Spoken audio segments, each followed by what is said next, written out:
I want to start with our own experience.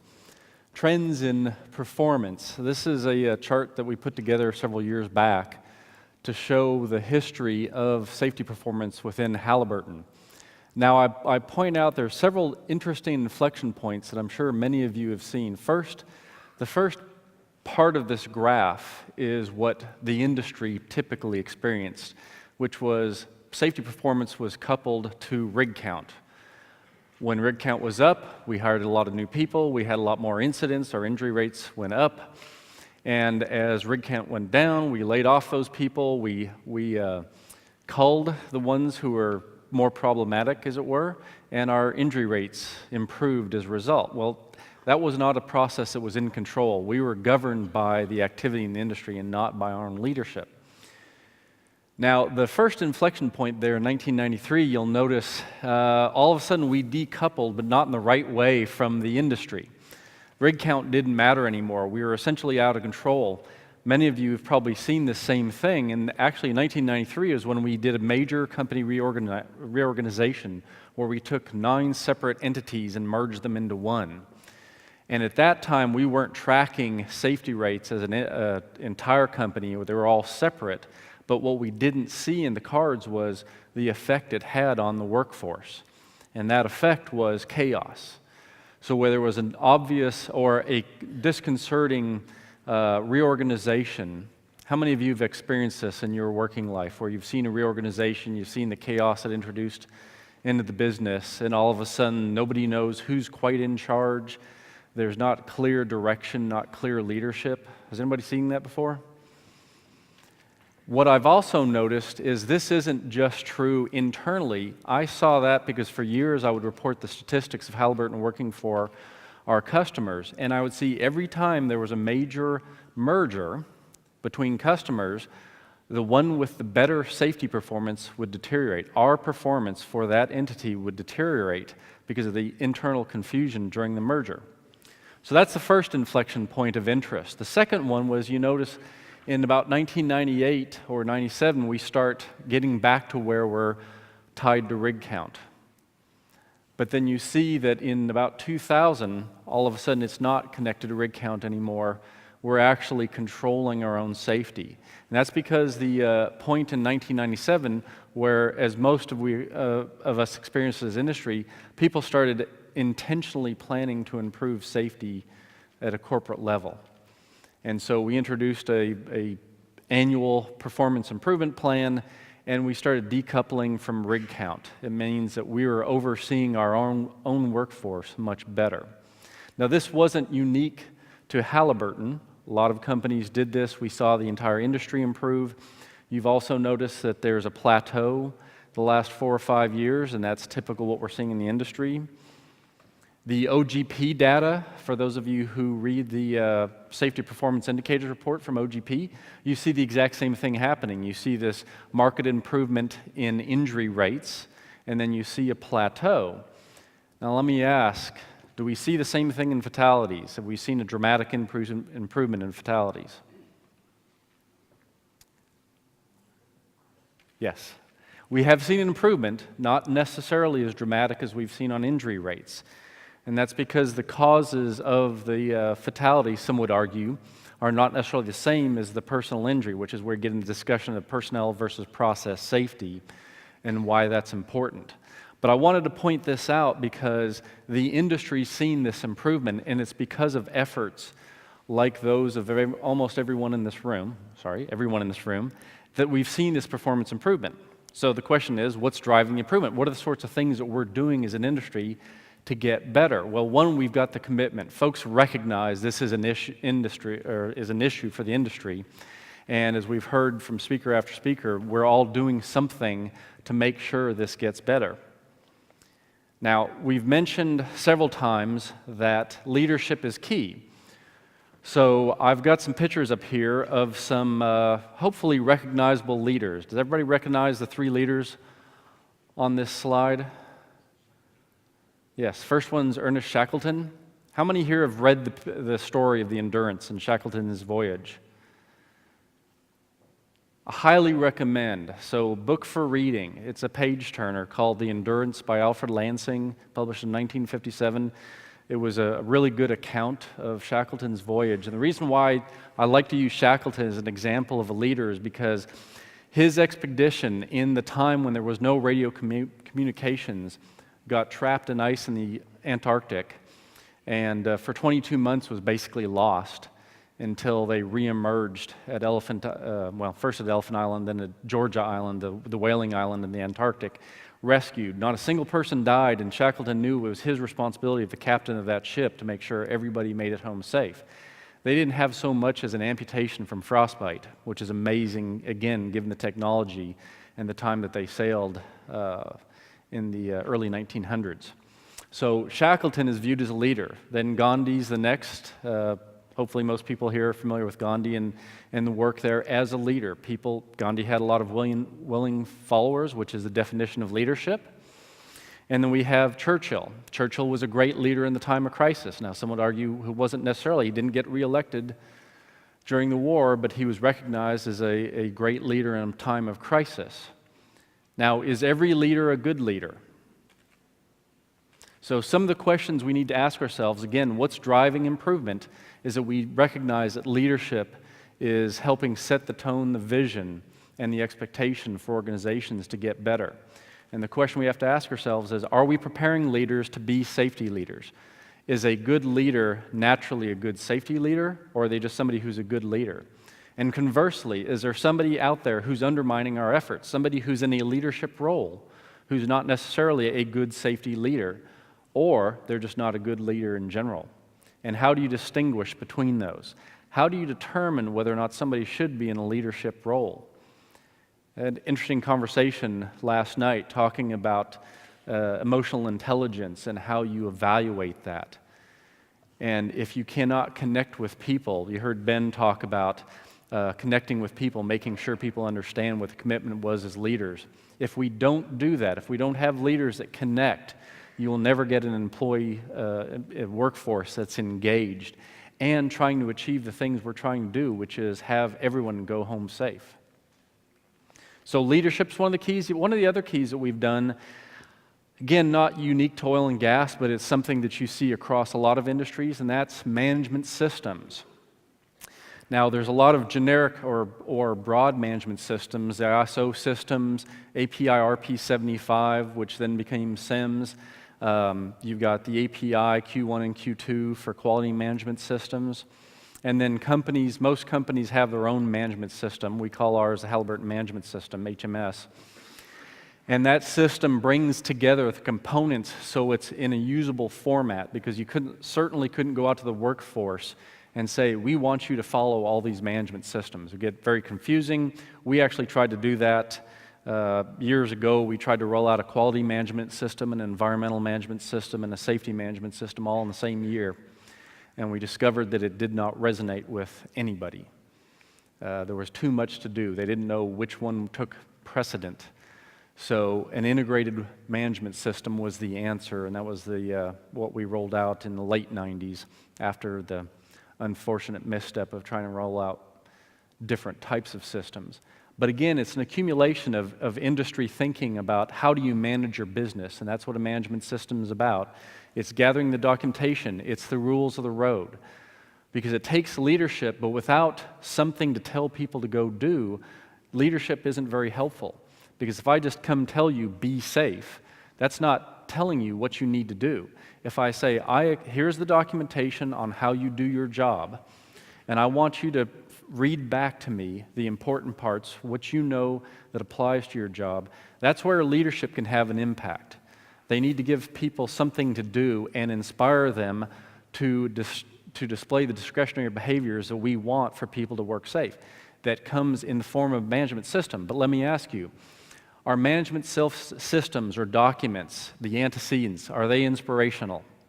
How many people read a management system and go, ooh, I'm excited, I want to follow that? Is anybody? And that's the thing. That's why leadership has to be there, because without the leadership, nobody's going to be inspired. Well, there will be some, but very few who are inspired to follow the documentation. But in the absence of the documentation, the leadership are inspiring you to do something. You just don't know what that something is. So you need the leadership, you need the documentation, and what you also need is technology, improvements in technology. Now, what I have here on the screen, how many of you know what the term torpedo means as it relates to the oil and gas business? Really? All right, so historical lesson. Before hydraulic fracturing was commercialized in the 1950s, how did we complete wells where the formation didn't flow naturally? That was the term torpedo. It was patented by a gentleman named Roberts in the 1880s.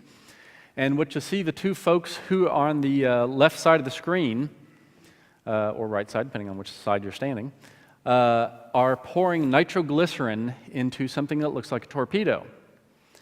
And they would pour quarts of nitroglycerin into that torpedo, then they would drop it in the well and run. And that's how you completed wells, was nitroglycerin. Now, my great-grandfather actually did that. He had a torpedo company in West Virginia, and my great-aunt, when she was 100, was telling me stories about how my great-grandfather would be coming through the town, and everybody in the town knew when he was coming, he and his assistant, because it was a horse-drawn carriage. Now imagine this, horse-drawn carriage that had slings in the back, and the slings held the nitroglycerin, and what you hoped was that the slings were soft enough that nitroglycerin wouldn't detonate. That wasn't a guarantee. That's actually how my great-grandfather lost his life, was when they dropped a torpedo. It went off prematurely and took out the rig, took out him, his assistant, everything around. But that's the sort of thing that technological improvements can help the industry get past catastrophes. Is that in the 1950s, actually 1949 was when hydraulic fracturing was patented, and so today, when I say the term torpedo, again, this audience didn't know that we used to drop nitroglycerin, and that was, of course, as you would imagine, a very exciting thing to do. But now we use pressure pumping. Imagine what's going to happen 50 years from now. What sort of achievements will we have? And we've seen those achievements. I mean, think about the pipe handling we've got on rigs now. I mean, can you imagine 20 or 30 years ago, even 10 years ago, or sometimes today, you still see manual pipe handling. But it's rare now that you go to rigs and you see the people like you used to see who are missing fingers from the chains.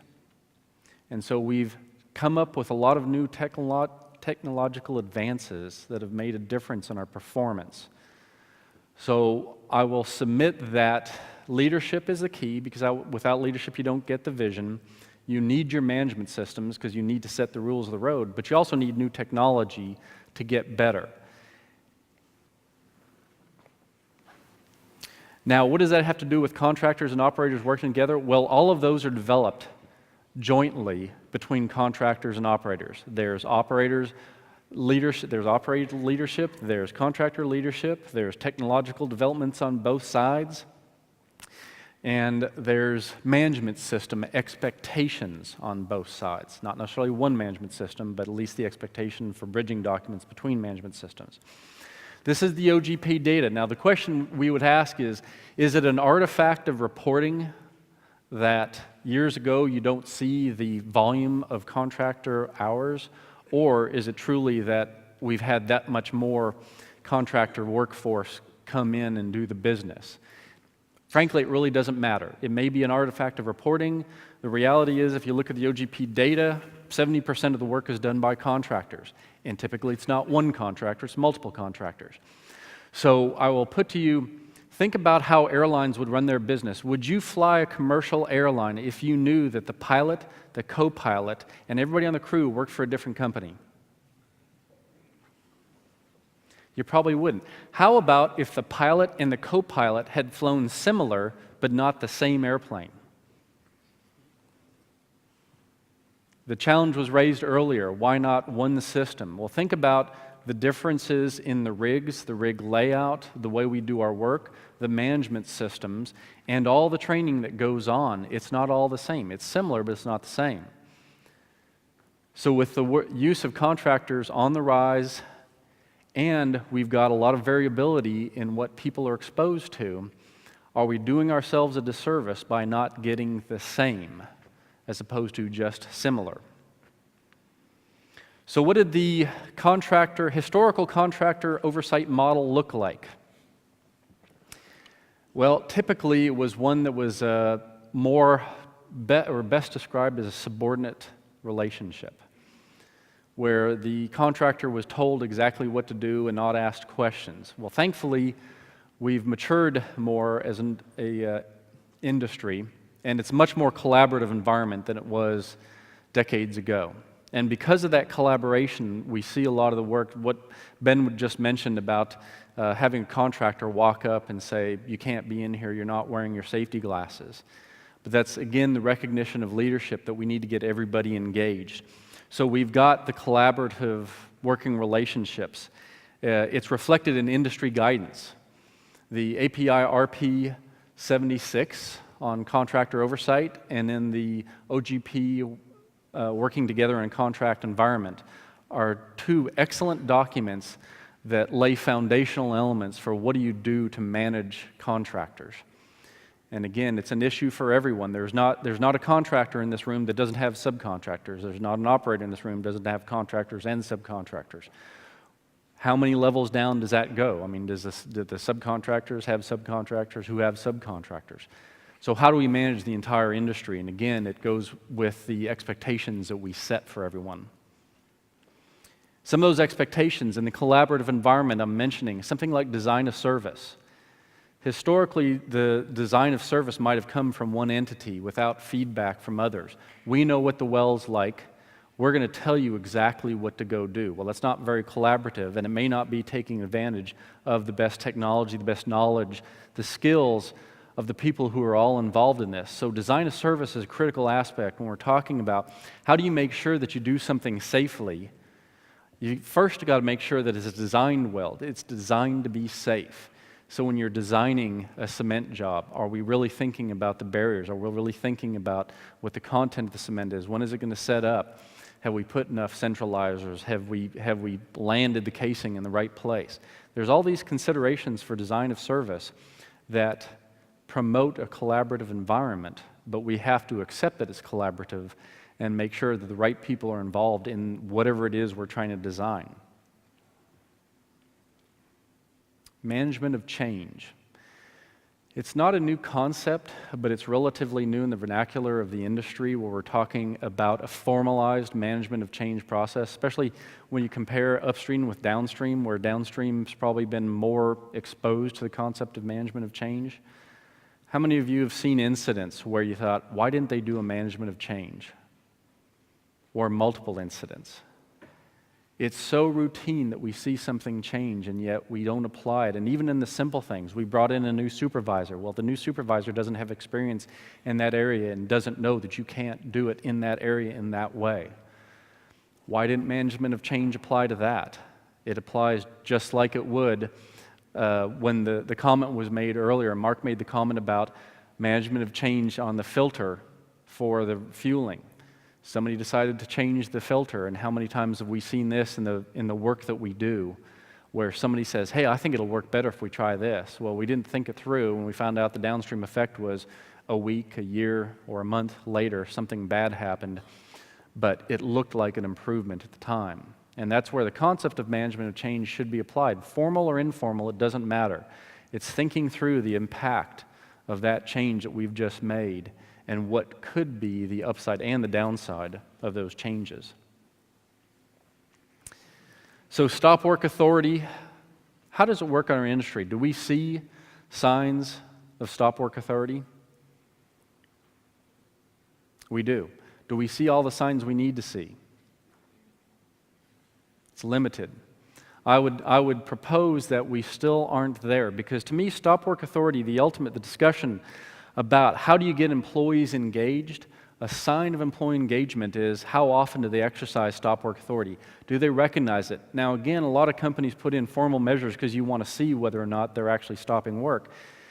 I don't know that that's necessarily an inhibitor to people doing stop work. Certainly anytime you try to measure things, you can introduce an artifact of that measurement. Either people are told they'll have 3 stop works a week or something like that, so you force it, or they think it's too much of a hassle, so they're not going to go do it.